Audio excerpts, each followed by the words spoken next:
So hey guys, how you all doing? Just a quick update of what's happening this week. Um, or last week I should say. So Monday was quite quiet. I just went out as an escort in one of the minibuses and did a couple of wheelchairs, so that was good practice. And then Tuesday to Friday, I got put on with this guy called Phil. Now he's been there 6 months, but he's an escort and a driver. Like me now at the moment.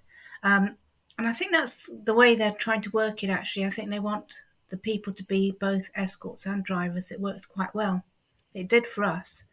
So his guy that usually drives his minibus had a week's holiday. So Tuesday, Wednesday, Thursday, and Friday, we had one of the busiest routes. We had between 7 and 10 people to pick up and drop off in the morning and in the afternoon. And we shared the driving and we shared the escort. Now, all these people have dementia, different strengths of dementia. So some really didn't know where they were going at all and had to be calmed quite a lot. And then others knew where they were going but forgot things. So it was a fun week. I mean, it was busy. I was constantly getting up and down when I was being escort, clipping people in, because the minute you let someone out or you get up to let someone in, um, some of those with dementia think they're getting off too. So you have to go back and check all the seatbelts are clipped in. But they've all got a lovely sense of humour, and we do have a laugh when we're out. It's all a jolly, like, little minibus trip. Some don't even know that they're actually going to the centre. They think they're just out in a minibus. So it is quite entertaining. But saying that, I appreciate so much that it is a struggle for them and their carers. So we try to make our trips as good as we can and take care of everybody as best as we can, making it a happy bus. It's really fulfilling. You just feel like you've done a proper day's work at the end of it. It's quite tiring. I enjoy the driving and the escort, so we shared that depending on what he wanted to do, because Phil really wanted to learn the routes. So whenever he wanted to drive, he drove, and then every so often I'd swap with him and do a run. And that was just brilliant. That just worked really well. I got to do a wheelchair nearly every day. So I really learnt how to do those. And Phil's really good at wheelchairs. So he double checked and we were all happy. It was a good week. I really enjoyed it. I have no idea what's happening next week. You just take it as it comes, see how it goes.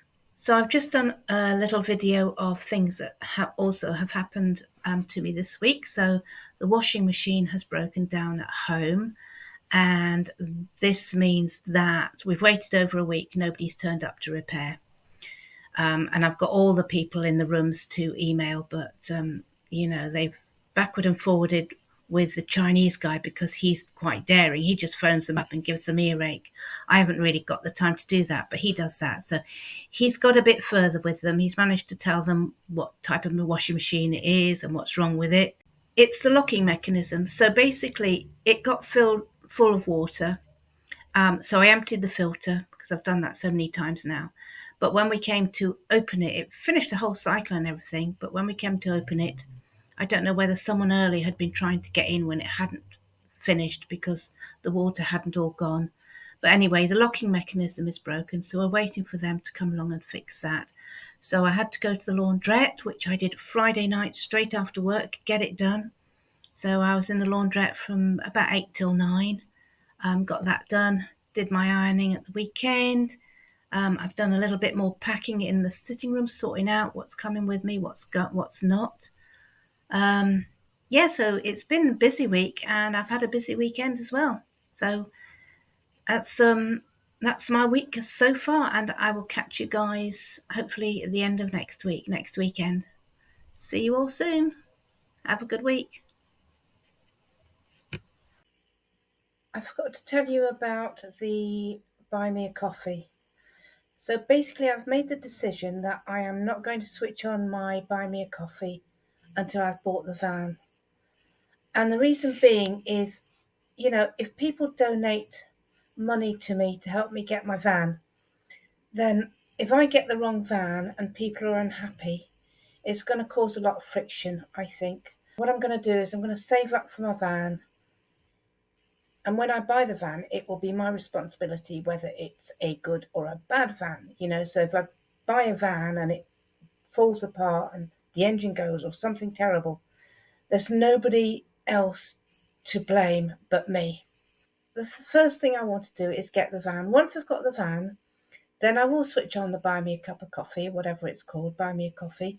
And, you know, I can then get ideas from you guys as to what I should get for the van, what to put in, how to do it, and all sorts of things.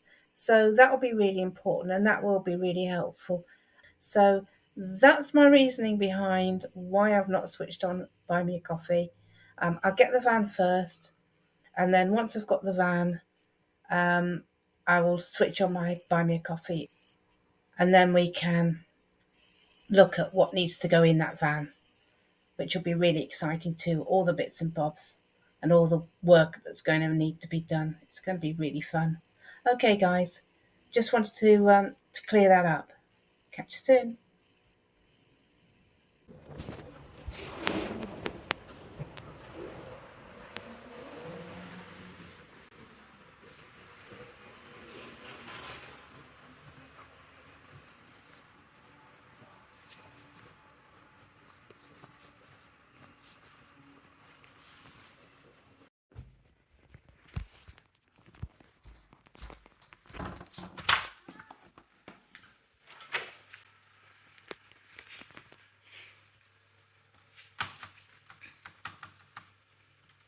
I think that's broken.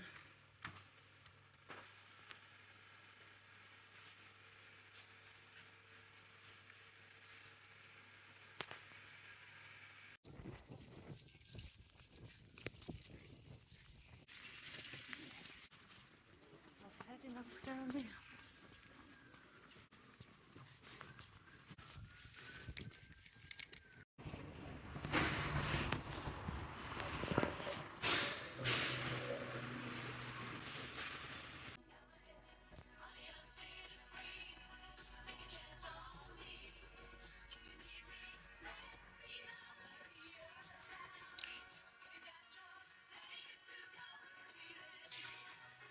Time for a cup of coffee just before I start my ironing.